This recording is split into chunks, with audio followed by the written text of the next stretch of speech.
ইরানের সর্বোচ্চ নেতা খামেনির হুঁশিয়ারিতে গলা শুকিয়ে কাঠ মোদির।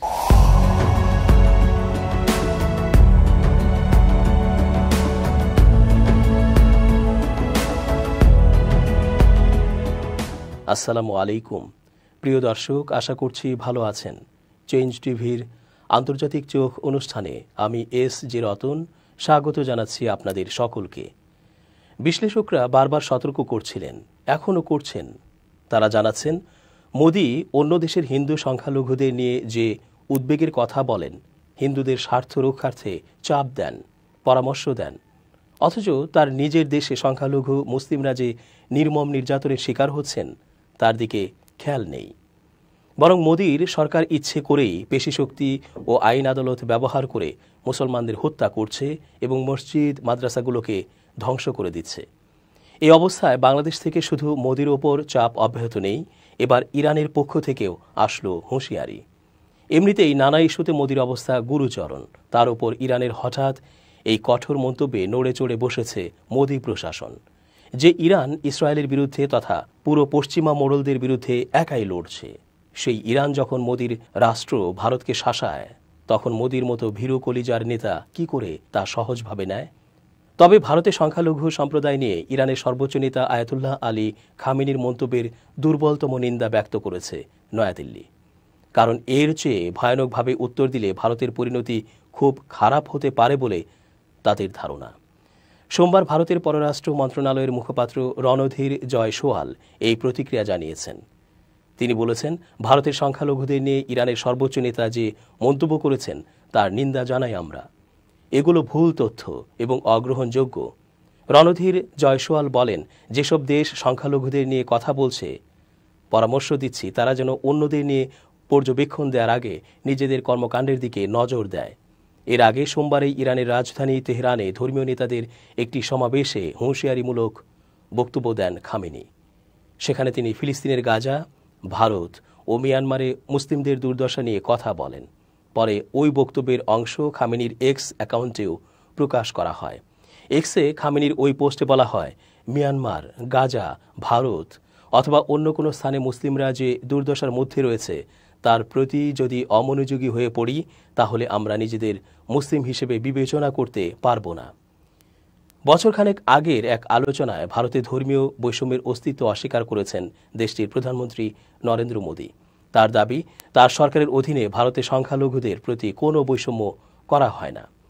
স্থানীয় সময় বৃহস্পতিবার 22 জুন 2023 মার্কিন প্রেসিডেন্ট জো বাইডেনের সঙ্গে এক সংবাদ সম্মেলনে ভারতের প্রধানমন্ত্রী নরেন্দ্র মোদি এই দাবি করেন। যদিও ভারতের ধর্মীয় সংখ্যালঘু, ভিন্ন মতাবলম্বী এবং সাংবাদিকদের নির্যাতনের বিষয়ে বিস্তারিত অভিযোগ সামনে এনেছে বহু মানবাধিকার গোষ্ঠী এবং যুক্তরাষ্ট্রের পররাষ্ট্র দপ্তর। শুক্রবার 23 জুন এক প্রতিবেদনে এই তথ্য জানিয়েছে বার্তা সংস্থা রয়টার্স। মার্কিন প্রেসিডেন্ট জো বাইডেনের আমন্ত্রণে ভারতের প্রধানমন্ত্রী নরেন্দ্র মোদি সে সময় যুক্তরাষ্ট্রে রাষ্ট্রীয় সফর করছিলেন। 2014 সালে প্রথমবার ভারতের প্রধানমন্ত্রী হওয়ার পর তিনি বেশ কয়েকবারই দেশটিতে সফরে গেছেন এবং প্রেসিডেন্টের আমন্ত্রণের কারণে মোদির এই সফরটি যুক্তরাষ্ট্রে তার প্রথম রাষ্ট্রীয় সফর বলে বিবেচিত হচ্ছে। তবে গুরুত্বপূর্ণ এই সফরের শুরুতেই মানবাধিকার নিয়ে প্রশ্নের মুখে পড়েছেন মোদি। এমনকি মোদির মানবাধিকার লঙ্ঘন নিয়ে প্রেসিডেন্ট জো বাইডেনকে চিঠিও লিখেছেন 75 জন মার্কিন আইন প্রণেতা। ওই চিঠিতে ওয়াশিংটন সফরের সময় প্রধানমন্ত্রী নরেন্দ্র মোদির কাছে ভারতে মানবাধিকারের বিষয়গুলো উত্থাপন করার জন্য মার্কিন প্রেসিডেন্ট জো বাইডেনের কাছে অনুরোধ করেন যুক্তরাষ্ট্রের কংগ্রেসের ওই 75 জন। মার্কিন কংগ্রেসের সিনেট ও হাউস অব রিপ্রেজেন্টেটিভসের এই আইন প্রণেতারা সবাই ডেমোক্র্যাট দলীয়। প্রেসিডেন্ট বাইডেন বলেছেন, তিনি হোয়াইট হাউসে আলোচনার সময় মোদির সাথে মানবাধিকার এবং অন্যান্য গণতান্ত্রিক মূল্যবোধ নিয়ে আলোচনা করেছেন। পরে প্রেস কনফারেন্সে এসব কথা বলেন নরেন্দ্র মোদি। সেখানে আপনার দেশের মুসলিম ও অন্যান্য সংখ্যালঘুদের অধিকারের উন্নতি এবং বাক স্বাধীনতা বজায় রাখার জন্য আপনি কি পদক্ষেপ নিতে ইচ্ছুক এমন প্রশ্ন করা হলে প্রধানমন্ত্রী মোদি বলেন, তাদের উন্নতি করার দরকার নেই। মোদি সাংবাদিকদের বলেন, আমাদের সংবিধান ও আমাদের সরকার এবং আমরা প্রমাণ করেছি গণতন্ত্র ঠিক মতো চলতে পারে। জাতি, ধর্ম, লিঙ্গ ইস্যুতে ভারতে অর্থাৎ আমার সরকারে বৈষম্যের কোনো স্থান নেই।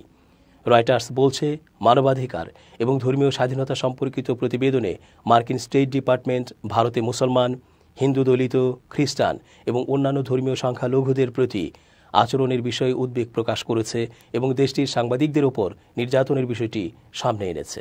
এদিকে নরেন্দ্র মোদীর সফর উপলক্ষে সে সময় এক বৃহস্পতিবার বহু সংখ্যক বিক্ষোভকারী হোয়াইট হাউসের কাছে জড়ো হয় বলে জানিয়েছিল রয়টার্স। এদিনের বিক্ষোভে অংশ নেন ইন্ডিয়ান আমেরিকান মুসলিম কাউন্সিলের অ্যাডভোকেসি ডিরেক্টর অজিত শাহী। তিনি বলেছেন, মোদীর চিন্তা করা উচিত কেন প্রেস ব্রিফিংয়ে তাকে প্রথম প্রশ্নটি জিজ্ঞাসা করা হয়েছিল। এটা সবার কাছে স্পষ্ট যে ভারতে মানবাধিকার লঙ্ঘন হচ্ছে।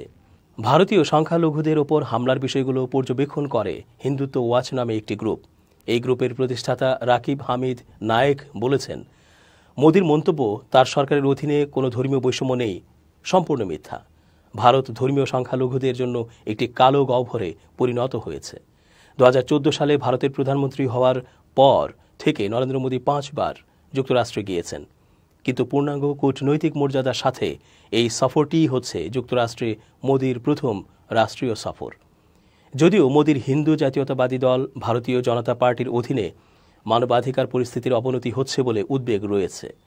ওয়াশিংটন দক্ষিণ এশিয়ার এই দেশটির সঙ্গে ঘনিষ্ঠ সম্পর্কের আশা করছে, কারণ চীনকে মোকাবেলায় ভারতকে পাশে রাখা প্রয়োজন যুক্তরাষ্ট্রের। তবে মানবাধিকার কর্মীরা উদ্বিগ্ন যে ভূ রাজনীতির হিসেব নিকেশে হয়তো ভারতে মানবাধিকার লঙ্ঘনের বিষয়গুলো চাপা পড়ে যাবে, আর এই কারণে বেশ কয়েকটি মার্কিন মানবাধিকার গোষ্ঠী আগেই মোদীর সফরের সময় বিক্ষোভের পরিকল্পনা করেছিল। রাজনৈতিক বিশ্লেষকরা বলেছেন, চীনকে মোকাবেলা করার জন্য যুক্তরাষ্ট্রের কাছে ভারতের গুরুত্ব এবং উভয় দেশের মধ্যে অর্থনৈতিক সম্পর্ক ওয়াশিংটনের পক্ষে ভারত ও তার সরকারের মানবাধিকারের সমালোচনা করা বেশ কঠিন করে তুলেছে। আর এ কারণেই বৃহস্পতিবার মোদীর জন্য লাল গালিচা বিছিয়ে দিয়েছেন বাইডেন। রয়টার্স বলছে, মার্কিন কংগ্রেসের 2 মুসলিম নারী সদস্য প্রতিনিধি ইলহান ওমর এবং রাশিদা তালাইব প্রতিনিধি আলেকজান্দ্রিয়া ওকাসিও কর্টেজের মতো অন্যান্য প্রগতিশীল আইন প্রণেতাদের সাথে নিয়ে বৃহস্পতিবার কংগ্রেসে মোদীর ভাষণ বয়কট করেছেন। মূলত ভারতীয় ভিন্নমতাবলম্বী এবং সংখ্যালঘুদের, বিশেষ করে মুসলমান, তাদের উপর নির্যাতনের অভিযোগ এনে মোদীর ভাষণ বয়কট করেন তারা। মার্কিন সিনেটর বার্নি স্যান্ডার্স বলেছেন, মোদীর আক্রমণাত্মক হিন্দু জাতীয়তাবাদ ভারতের ধর্মীয় সংখ্যালঘুদের জন্য জায়গাকে সংকীর্ণ করে তুলেছে। নরেন্দ্র মোদী দাবি করেছেন, ভারত সরকারের নীতির সুবিধা সকলের কাছেই পৌঁছাচ্ছে। তবে মানবাধিকার গোষ্ঠীগুলো বলছে, মোদী ক্ষমতা গ্রহণের পর থেকে ভারতে ভিন্ন মতাবলম্বী সংখ্যালঘু এবং সাংবাদিকরা আক্রমণের শিকার হয়েছেন। ভারতের বিজেপি শাসিত 2 রাজ্যে কর্তৃপক্ষের কড়া নির্দেশনা জারির পর চরম দুর্দশার মধ্যে পড়েছেন মুসলিম ব্যবসায়ীরা। দেশটির উত্তরপ্রদেশ ও উত্তরাখণ্ড রাজ্যে ব্যবসায় প্রতিষ্ঠানের সামনে মালিক ও কর্মচারীদের নাম টাঙিয়ে দেওয়ার নির্দেশনা দেওয়া হয়। ফলে কোনটা মুসলিম আর কোনটা হিন্দু মালিকের দোকান তা স্পষ্ট হয়ে যাবে। আল জাজিরার এক প্রতিবেদনে জানানো হয়েছে, গত 2 জুলাই উত্তরপ্রদেশের মুজাফফরনগর জেলার রেস্তোরাঁ এবং রাস্তার পাশের খাবার বিক্রেতাদের একটি নির্দেশনা দিয়েছে পুলিশ। এতে বলা হয়, হিন্দুরা শ্রাবণ মাসটি পবিত্র মাস হিসেবে পালন করে। এ সময় তারা যেন মুসলমানদের খাবার দোকান সহজে চিহ্নিত করতে পারে, তাই এদের মালিক ও কর্মচারীদের নাম স্পষ্টভাবে দোকানের সামনে টাঙিয়ে দিতে হবে। প্রায় 2 সপ্তাহ আগে মুজাফফরনগর জেলার খাতৌলি শহরে একটি হাইওয়ের পাশের রেস্তোরাঁ বন্ধ করতে বাধ্য হন মুসলিম ব্যবসায়ী ইসলাহ। এটা তার ছদ্মনাম। তিনি জানান, ওই রেস্তোরাঁয় একসাথে প্রায় 100 জন বসার ব্যবস্থা ছিল। সেখানে সব ধর্মের লোকদের নিরামিষ খাবার বিক্রি করা হতো। হিন্দুদের তীর্থযাত্রা মূলত 2 সপ্তাহ স্থায়ী হয়। এবছর 22 জুলাই শুরু হয়ে এটি চলবে আগামী 6 আগস্ট পর্যন্ত। তীর্থযাত্রায় অংশ নেয়া বেশিরভাগ ভক্তরা মাছ মাংস খান না। তবে সমালোচকরা বলেছেন, এই পদক্ষেপের উদ্দেশ্য মুসলমানদের মালিকানাধীন খাবারের দোকানে তীর্থযাত্রীদের যাওয়া বন্ধ করা। উত্তরাখণ্ডেও পুলিশ একই রকম আদেশ জারি করেছিল বলে জানা গেছে। এই 2 রাজ্যেই ক্ষমতায় রয়েছে ভারতের প্রধানমন্ত্রী নরেন্দ্র মোদীর ভারতীয় জনতা পার্টি অর্থাৎ বিজেপি। 2014 সালে ক্ষমতায় আসার পর থেকেই এসব রাজ্যে সংখ্যালঘু মুসলমানদের ওপর নিপীড়নের অভিযোগ ওঠে দলটির বিরুদ্ধে। যদিও বিজেপি বরাবরই এসব অভিযোগ অস্বীকার করে আসছে। 31 বছর বয়সী ইসলাহ বলেন, আমার রেস্তোরাঁটির নামকরণ করা হয়েছে আমার বাবার নামে। আমার বাবার নাম আমরা খ্রিস্টান, মুসলিম বা হিন্দু কিনা তা নির্দেশ করে না। এই কারণে মালিক যে মুসলিম তা স্পষ্টভাবে শনাক্তের জন্য আমাকে আলী, আলম বা আহমেদের মতো নাম যুক্ত করার নির্দেশ দেওয়া হয়েছে। তিনি বলেন, রেস্তোরাঁয় 15 জন কর্মচারী আছে, তাদের মধ্যে মাত্র 2 জন মুসলিম। কিন্তু আমি তাদের নাম প্রকাশ করব না বা তাদের ধর্ম প্রকাশ করব না। এটা আমার নীতির বিরুদ্ধে যায়। এছাড়া এটি করা বিপজ্জনকও, কারণ মুসলিম পরিচয় আমার এবং আমার কর্মচারীদের জন্য হুমকি হয়ে উঠতে পারে। এদিকে হিন্দু গোষ্ঠীগুলোর অভিযোগ, অনেক মুসলিম মালিকানাধীন খাবার বা মিষ্টির দোকান এবং চায়ের স্টলগুলোর নাম প্রতারণামূলকভাবে হিন্দু দেবদেবীর নামে রাখা হয়েছে। এসব ব্যবসায়ীরা তাদের বিরুদ্ধে আইনি ব্যবস্থা নেওয়ারও দাবি করেছেন। এ সময় কোনো ধরনের প্রমাণ ছাড়াই তারা দাবি করেন মুসলমানরা খাবারে থুতু দেয়, প্রস্রাব করে বা খাদ্য সামগ্রীতে গরুর মাংস মেশায়। অন্যদিকে ওই নির্দেশনার পর মুসলিম নাগরিকদের বিভিন্ন রেস্তোরাঁ থেকে ছাঁটাই করা হয়েছে। ফলে তারা দুর্বিষহ জীবন যাপন করছেন। স্থানীয় বিজেপি নেতার ভাইয়ের খাবার দোকানে কাজ করেন অনিল কুমার, যার বয়স 48। পুলিশের নির্দেশনার পর খাতাউলির রাস্তার পাশের ওই খাবার দোকান থেকে 2 মুসলিম কর্মচারীকে বহিষ্কার করা হয়। অনিল আল জাজিরাকে জানান তিনি আগে রান্নার কাজ করতেন, কিন্তু 2 মুসলিম কর্মচারীকে বহিষ্কার করার পর তাকে ম্যানেজার হিসেবে পদোন্নতি দেওয়া হয়েছে। তার কথায় তারা ম্যানেজার ইনাম এবং অন্য একজন মুসলিম কর্মচারীকে ছাঁটাই করেছে, কারণ জেলা প্রশাসন নির্দেশ দিয়েছিল কোনো মুসলিম কর্মচারী এখানে কাজ করতে পারবে না। এছাড়া খাতৌলি এবং মুজাফফরনগরের মধ্যবর্তী হাইওয়েতে বেশ কিছু হিন্দু রেস্তোরাঁর মালিক বলেছেন মুসলিম কর্মচারীদের ছাঁটাই করার জন্য পুলিশ তাদের চাপ প্রয়োগ এবং হুমকি দিয়েছে। তবে তারা নিজেদের ও ব্যবসার নিরাপত্তার কথা চিন্তা করে কথা বলতে ভয় পান। এ বিষয়ে আল জাজিরার পক্ষ থেকে মুজাফফরনগরের সিনিয়র পুলিশ সুপার অভিষেক সিংয়ের কাছে জানতে চাইলে তিনি বিষয়টি নিয়ে মন্তব্য করতে অস্বীকৃতি জানান। পুলিশের এ ধরনের আচরণকে অসাংবিধানিক এবং বৈষম্যমূলক আখ্যা দিয়ে অবসরপ্রাপ্ত জ্যেষ্ঠ পুলিশ কর্মকর্তা ও মানবাধিকার কর্মী সারওয়ান রাম দারাপুরি ওই আদেশের নিন্দা করেছেন।